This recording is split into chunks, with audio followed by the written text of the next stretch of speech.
बार राजा के सेनापति के पास था एक घोड़ा और एक गधा।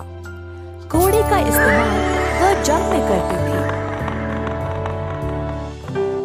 और गधे को भार उठाने के लिए।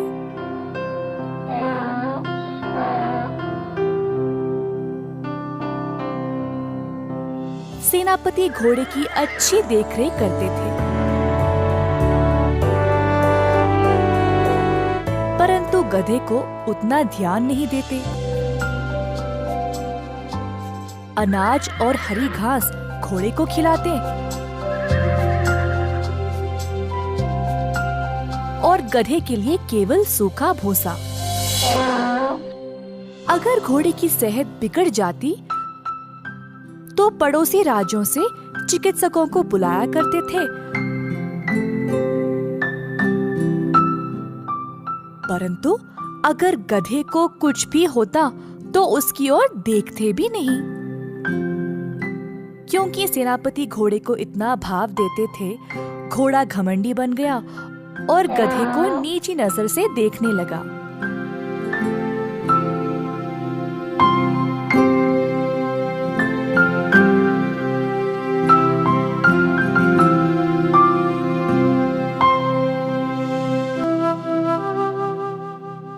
एक शाम गधा बहुत ही थक गया और अपने अस्तबल में चला गया।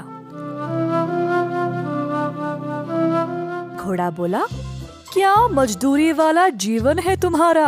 तुम हमेशा ऐसे ही रहोगे।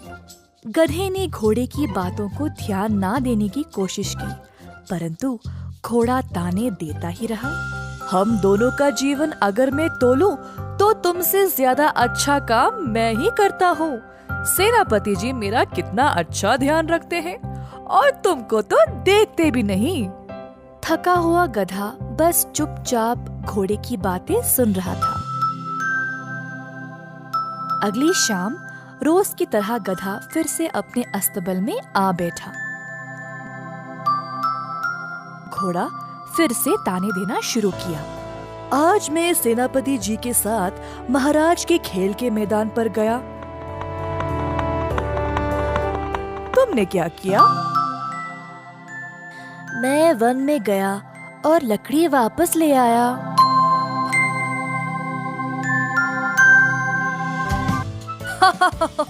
देखा, तुम में और मुझ में कितना अंतर है। मैं तुमसे बहुत महान हूँ। गधे ने सोचा, कोई फायदा नहीं। दिन पे दिन ये घोड़ा मेरा अपमान किए जा रहा है। किसी दिन इसको सबक सिखाना ही पड़ेगा। गधा चुपचाप ही रहा। कुछ समय बाद पड़ोसी राज्यों के साथ सुलह हो गई थी और अब जंग की आवश्यकता नहीं थी। इसी कारण अब सेनापति को घोड़े की भी जरूरत नहीं रही और घोड़े से भी अब उनका ध्यान हटने लगा। अब जंग के घोड़े को भी भार उठाने का काम पर लगा दिया।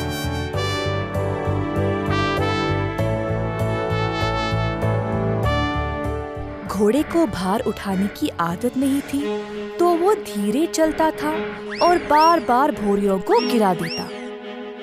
इस बात पर सेनापति को गुस्सा आया और घोड़े पर चिल्लाने लगे, ठीक से भोरियां भी नहीं उठा सकते हो?